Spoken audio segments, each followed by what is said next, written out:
Welcome back to my channel. Gonna be talking about a favored anime that we may all know. Remember the reach back into your childhoods for those who are 90 kids. If not, I'm sure you still know the series, and what I'll be covering is finally the scaling on Inuyasha. Finally, I'm gonna be covering a different series that has not been covered here. I plan to do that a lot more. And let's jump into some of the scaling. Now, some of the impressive things about Inuyasha is the hacks. I don't want to be actually covering all of the hacks.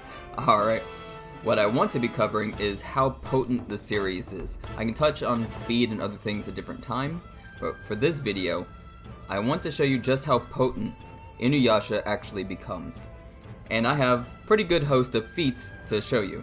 And so let's, once again, get into it. Now, from the beginning, I'm going to jump straight all the way into nearly chapter 200, where Inuyasha is fighting Ryukotse, and that, of course, is the dragon demon that essentially led to the death of his father. Now, what's so impressive about this is his size, weight, durability, because actually, his blasting, like his AP, is actually not that impressive. And Inuyasha as a whole isn't the most impressive when it comes to physicals, but we can show how that might be misconstrued as we go on. Now, what's very, very important is that Inuyasha is incapable of really hurting him. And what's more is he's even striking him dead on his weak point, no less. He still just can't even hurt the guy. To be fair, however, we all know that his Tetsaiga actually powers up. Not necessarily Inuyasha powering up, but his Tetsaiga powers up. That's very important because its weight and everything changes as it gets more accustomed, or rather, as Inuyasha becomes more accustomed to the Tetsaiga. And we can even see 2 points I want to really show you here. We can see when he uses his Wind Scar, which is far, far more potent than a normal sword strike of his. This Wind Scar does nearly nothing to him. He's essentially unharmed. But the big point is that he's not moved. This makes it easier to scale for the next point, because, well, then what does it take to move this guy? Well, if you remember, he actually goes into demon form, and holy crap, he knocks him to the side with just his fingernails. You heard right, I'm talking about just his fingernails. This is insane. This was not a punch, nor was this like a shove or anything. He does this with his fingernails, and when we break down AP, it's not just the amount of joules that you exert, but we are breaking down, across the size of the attack that does so, as I've repeated many, many times on this channel. But fingernails are so small. Alright, but I will end up having the calc for you, but let me continue on here. Now, what's so crazy about this is, of course, he wants to finish him off with his Tetsaiga, and so as he does so, it requires that he actually beats him with his Bakuriha. And it's with his Bakuriha that he's actually finally able to take him out, but easily. Like, he completely wipes him out in one attack. This is once more scaling that I will be covering, but it's not even close to the same. Now he's just shredding his body like paper. But one thing to note here is that his actual physicals is getting at least 2 to 5 times stronger when he's in demon mode, okay? Given how he was fighting Ryukotse here, versus how he was fighting him without even a sword and just his actual physicals, just the claws alone. That's something to keep, in the back of your mind. As we continue on, we also have more impressive feats, where you might recall Sesshomaru actually not just destroying, but vaporizing large portions of multiple mountains with the Wind Scar. You can actually see the heat, and just watch this section here. You'll see the actual heat and vaporization of that section. The problem being, this is anime only, and I will not be counting it. But we do get something That is the closest we can see to a mountain getting destroyed. Let's walk through this part. So he destroys a large swath of land in front of a mountain demon, but the land, and certainly not the demon, are the size of an actual mountain. That mountain demon is just more so for namesake. I forgot his actual name, and I'm just calling him mountain demon. I mean, look at the guy, right? But he is not the size of a mountain, nor is the land that was wind-scarred. It's still very large, however, like, not just the demon, but the land, of course.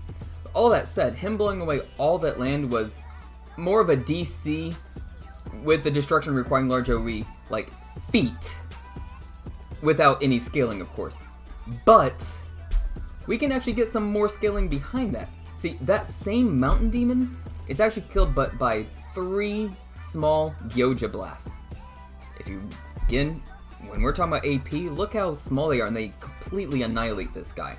It's only 3, and yet we can see that Inuyasha can outright overpower 9 of them at the same time. 2 important factors here is that the mountain demon, while not the size of an actual mountain, its durability as a demon is certainly much greater than simple mountain rock, and as such would require more than mountain rock AP per CC to damage it, let alone kill it. Now, the second factor is to notice that his wind scar that overpowers 9 of the Gyoja blasts can be condensed to a size much smaller than even just the temple entrance, let alone the size seen before, right? The energy can be condensed, made more potent.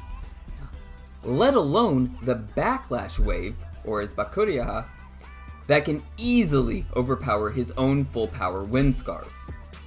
Okay, let's continue. Now, Inuyasha also shows that not only can he fire off his own Medo Zangetsuas, but that he can do it as multiple blades. This is an insane ability, however it's hacks. But, even more so, he can actually overpower Sesshomaru's Medo Zangetsuas with his own Yoki energy alone. This, of course, did show to be narratively a desperation act, requiring specifically the dragon-scaled Tetsaiga. But in terms of scaling a verse, the feat was also quite casual, not putting a single strain on him whatsoever, and was simply his yokai energy overpowering the Medo, not an actual attack, and the dragon-scaled Tetsaiga not even being the sword's most powerful form. But continue on from there, because that's an important thing that I will bring back. I'll bring this back up. Note just how much energy he can actually exude from himself to overpower things on the level of the actual Meadows, okay? Now, moving on, in terms of AP, he obviously easily gets through the base durability of Diamond. In terms of cutting even, because of course Diamond can be crushed, but we're talking about just cutting, which is at its height of toughness. And does in fact gain the Diamond Tetsaiga, but this never actually became the most impressive to scale, to be honest. With his attack, however, he can at certain points of the story overcome Naraku's barriers, which were easily above Diamond durability, and do so with ease. However, even Meiju, with his shell, could completely stop his Diamond barrage. I mean, it was not effective at all. And hell, this was then compounded when Moriamaru took in that very demon's power and gained his shell. In fact, even the dragon-scaled Tetsaiga had trouble. So while his diamond form never got to show its scale as strong as it could compared to other attacks, could even perhaps be only as potent as Inuyasha's simple claws when in demon form, which again is a large multiplier in of itself. What's very important to note is that demons don't show durability equal to the normal form of things they take on in appearance. Such as I said with, the mountain demon. Because, this is obviously true for the turtle shell on this demon, right? This is not a normal turtle shell just because he's a yokai turtle demon thing. The mountain-based demon also would not be close to just mountain rock durability. So, if you're getting an idea on some of the scaling here, let's do just a few bits on calcs. So, how strong is he then? Okay, let's go back to his claws.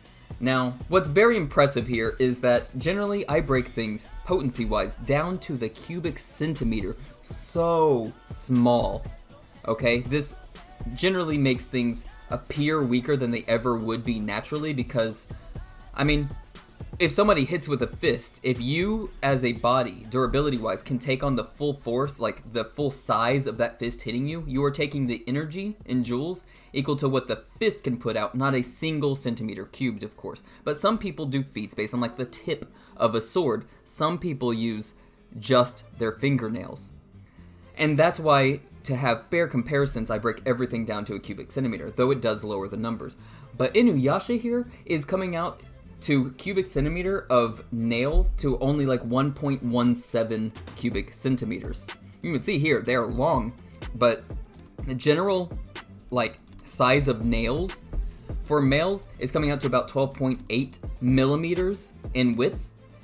His length is the one part that's coming out much longer, and I highballed it to absolutely make sure that I didn't strengthen this feat, because you know that I lowball so that I can get accuracy. It is at least what I'm saying.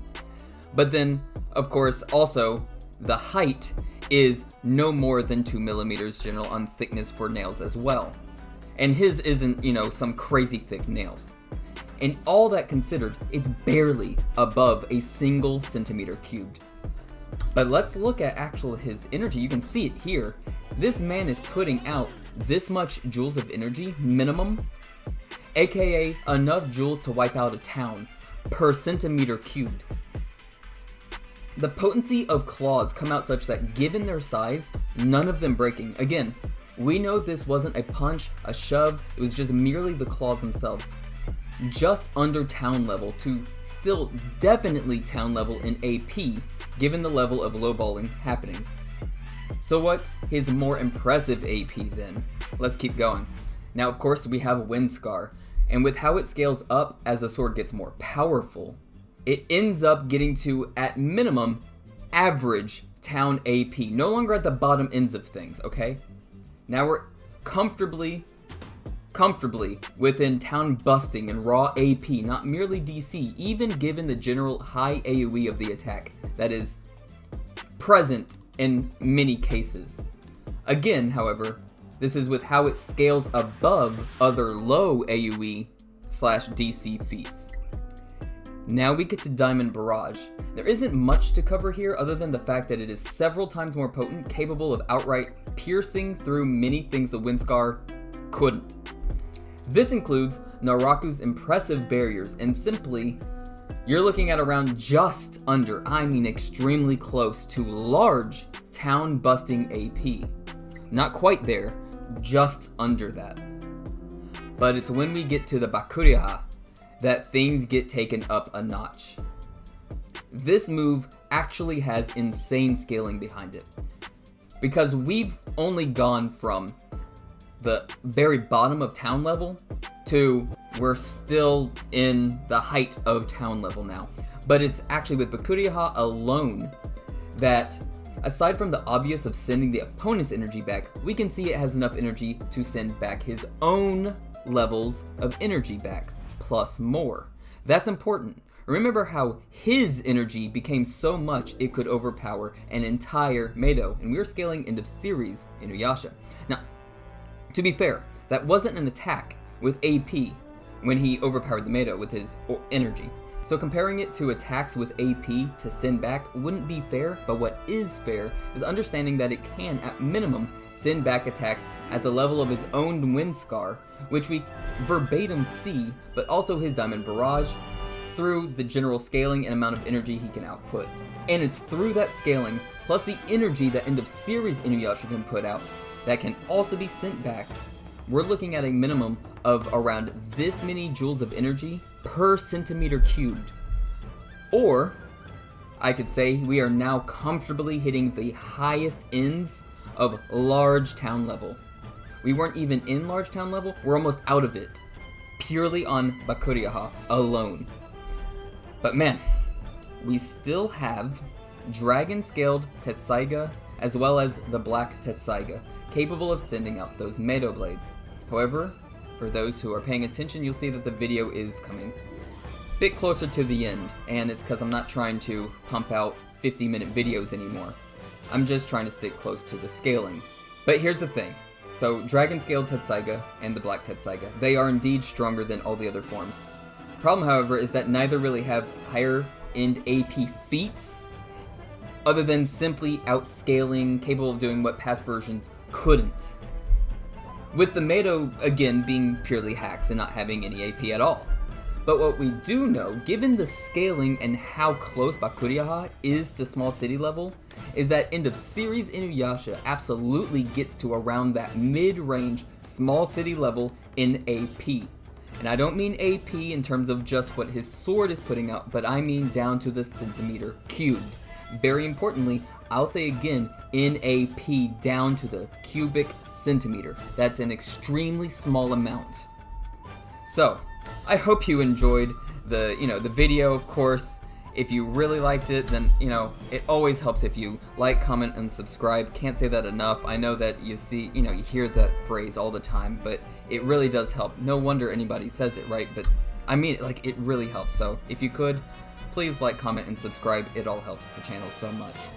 Another surprise I have going for you guys is after this video, I will be actually constructing a tier list where I will be graphing out the characters and the AP amounts down to the cubic centimeter across all the people that I have covered thus far.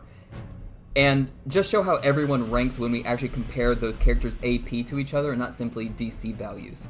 It should be very fun, awesome to show off. You should honestly start getting a clearer idea. And it's something that I plan to update with each new video coming up as I talk about new people. You're gonna love it. So stay tuned for that, and I will see you next time. Ciao.